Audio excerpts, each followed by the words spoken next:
As a small channel at the time, and I'm still a small channel, but at the time I had less than 2,000 subscribers. My viewership was very flat and very low, but as a result of doing 5 things that I'm about to show you today, I was able to rank and my traffic numbers really reflected that, and it kind of just shot through the roof.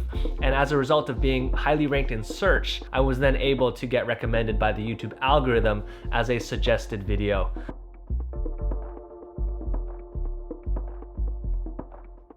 Hey friends, Kevin here again. Kevin! We're sitting on the ground today because I just started working out again and I cannot move my back. So we're not standing up, we're not sitting in a chair, we're sitting right here where it's safe on the ground. So I haven't seen you all in a couple weeks. I actually had this major allergy. Thing on my face gets all red and all disgusting. Anyways, I'm back. These past 2 weeks have been absolutely nuts. So if you type in Canon 1DX Mark II, the name of Canon's top of the line professional DSLR camera, one of my last videos actually ranks #1 at the top of that list. And this is YouTube we're talking about. Like, after Google, it is the second largest search engine in the entire world. Like, holy cow. What? That's crazy. Now this video is growing so fast, generating so much traffic, and generating 50 new subs per day. 50 of you all coming and joining this family every single day. That's like the best party in the world. Like, honestly, that's so cool. So thank you to all of you new friends who have joined me on this adventure. Welcome to the family. Anyways, I could talk about this all day, but I want to get to the point of this video that you clicked on because you're curious to find out how you can rank #1 in search, even if you're a small channel. So here are the 5 things that I did and I would recommend that you do if you want to replicate some of the results that I've been able to kind of start seeing on my channel. So anyways, let's dive into it. Just kidding, we're still here. I didn't want to move. So, #1, being aware of trends. Taking advantage of what you know people are already searching for. So my friend Vince over at Accessorize Me has built a pretty cool channel, a pretty big channel around reviewing phone cases, accessories, and stuff like that. And what he told me was to look at trends of what typically tends to perform really well. This was about roughly at the cusp of the new year. So around January 1st, I knew I would be able to release this video. And what he said was typically a lot of videos that do well talk about something, the best blank in blank year. So if it's the new year, 2019, he's like, do a bunch of videos about the best camera in 2019, the best setup in 2019. And I was like, like, hey, is the Canon 1DX still the best camera in 2019? And as I was making this video, I saw a couple other YouTubers, some that I actually really look up to, also release a video about a very similar topic. And so when I first saw that, I was a little bit disheartened, but then I realized that it proves that it's a good topic that people are gonna wanna search for. So it ended up being a pretty good thing. So I kind of went forward and finished the video that I was already working on and released it. I've also later found that having the current year in your title and your metadata being your tags, all the way to your description, doesn't just help you tap into trends, but also helps you to claim this relevancy to show the algorithm that your video is worth recommending. This shirt is really weird. It keeps doing this. I don't know how it does that. Where were we? I already forgot what I'm talking about. Okay, and then we got the thumbnail. A lot of people talk about this a lot. For example, Tim Schmoyer, he's another huge mentor of mine in the YouTube space. He's been teaching how to do YouTube properly for a very long time. And one thing that I've learned from him is that you have to make your thumbnail very, very enticing. If you do any sort of digging into the published reports and papers by YouTube, they talk about watch time. And their goal as a company is to get as many people to be watching as much time on YouTube as possible so that they can run more ads and therefore make more money.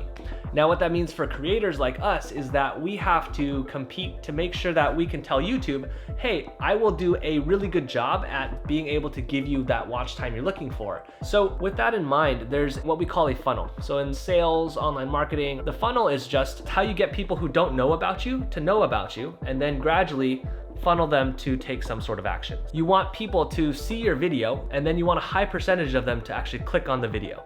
Once they click on that video, that's your click-through rate, the CTR. So you want that to be as high as possible. After that, you want them to watch as much of the video as possible. That's the retention rate. So that's how many people stay all the way to the end of the video, or what percentage of your video people typically end up watching.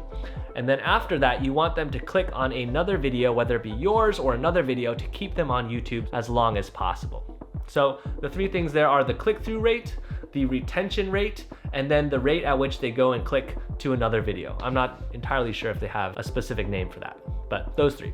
So that's why it's so important to really pay attention to making a thumbnail that people want to click on. So when I first started out on YouTube, I was spending a lot of time working on the video itself, probably about 90% of the time. And then at the very end, I would kind of scratch my head and think, what should I make as a thumbnail? And just kind of throw something together super fast.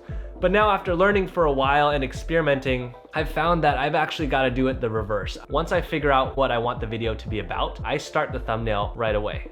And so what I actually do is I'll take my pictures like with a dedicated photo camera and take it into Adobe Lightroom and then Adobe Photoshop. So I'm playing with the colors, adding text, and spending a good couple hours designing and scrapping and then redesigning. You want a thumbnail that demonstrates that your video is going to be a good quality experience.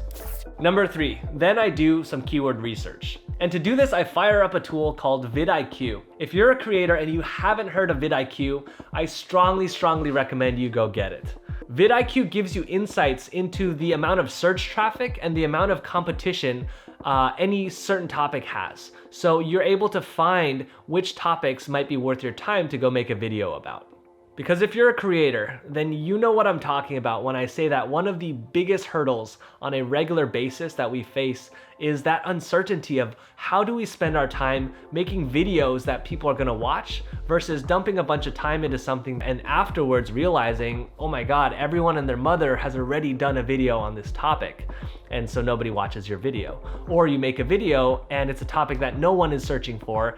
And therefore, even if you rank number 1, you might be the only video because nobody is even searching for it. And you'll get like no views. That's really sad. So vidIQ is gonna be your best friend here. With vidIQ, I do 3 things. Keyword research, I research my tags, and then I work on my description. So if I have an idea for a video, I would open up vidIQ on my computer and type in the topic into their SEO keyword tool. And it'll give me a bunch of different columns. So this is the related keywords. So these are the keywords. This is the search volume. So it tells me this is the average number of times people search for this exact keyword on YouTube each month. This is the search score for how popular this keyword is in YouTube search. A higher number is obviously better. Competition score. This is a measure of how many videos are competing for this keyword in YouTube search results. And here you want a lower number. And you crunch search and competition together and you get the overall score. This is how attractive this keyword is to you, how big of the opportunity is available to you based on both the supply and the demand. So maybe something has a ton of searches, but it's super saturated with tons and tons of competition. That'll rank lower than maybe something that has a mid-level amount of searches, but almost no competition. So what I like to do is I actually click on overall score and I sort everything by this. And then what I do is I go down the list and I start formulating my idea for my video around these terms that stand out to me. So right off the bat, Houston, Texas is not super related, Nikon not super related. The name of the camera itself is a pretty good overall search score. So I guess I hit the nail on the head. I made a video that was specifically targeting the search term and it looks like there's a ton of searches on it with relatively low competition. So if I was gonna do a video again, I would probably go down this list again and say, this time I'm gonna make a video that's about the CFast cards that we use in the camera and probably the gimbal. And then tags. So once you start uploading your video, you're gonna start being able to type in your tags, and tags are really important because they show YouTube what your video is about. So here we're in the YouTube video details page in YouTube Studio Beta. And as you can see, as soon as the vidIQ extension loads, it adds a bunch of these other features onto this page. And everything you see here is also available on the upload page as well. So you can tweak these things and utilize these features right from the moment you're trying to upload your video. And so here you've got the tags. This is where YouTube allows you to tell the algorithm what your video is about. And you only have 500 characters worth of tags you're allowed to put in here. So sometimes you have so many ideas in what you want to tag, vidIQ allows you to use that score, that overall score that I mentioned, to help you decide which terms you should get rid of if you're over that 500 character mark. So if we were to add another term here, let's say best camera. You can see that a bunch of suggestions start popping up and vidIQ gives a bunch of these scores. This seems to be a pretty good term, right? So compared to the others, I'd say usually everything between the super high 60s all the way up to 100. 72 seems like a pretty good score, especially compared to everything else on this list. The only other one being Best Camera 2018, which is not exactly what this video is. This is 2019, but actually for the sake of this, 2018 might actually work too. So I might click both of these. So there. If you're having trouble picking out tags, you can just kind of go down here and start clicking on specific tags and they add them to your tag list here. So super helpful. Another super helpful thing is as you start populating these tags and putting some stuff in the description and the title, vidIQ is going to start guessing what your video is about and start suggesting videos that are super related that you can start to gain views from in the recommended list. So what you can do is click on this right here to expand this list of tags and click on any of these tags that might be similar to my video, and therefore it'll tell the algorithm, hey, these two videos might be more closely related and give my video a higher chance of ranking in the suggested for anyone watching this video or who has watched it in the past. And then you can add tags to the description. vidIQ helps here a ton when you click boost. In that upload page, starts suggesting different terms that you can use and tells you in real time whether or not you're able to rank for those things. And then what you want to do is you want to go to your title and your description and make sure you have the keywords in there that are going to help you rank your video the best.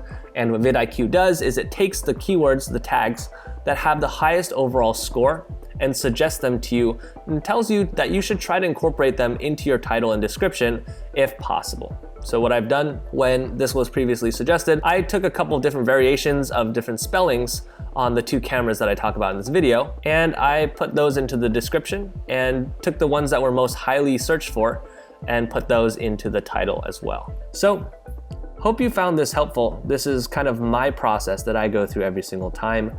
And I just play around with it and just use the data to try to make better crucial decisions to get my videos to rank. Hopefully you found this helpful and hopefully it lets you rank your videos better too, to the point where maybe I'll even see your videos in my search and recommendations. So this is not a sponsored video. vidIQ did not reach out to me to pay me to say this, but as you can tell, I'm a huge fan of this product. It's one of those things that I can honestly say has contributed in large part to the success that I'm starting to see with my channel on this platform. I think it has the potential to do the same for you if you know how to use it right.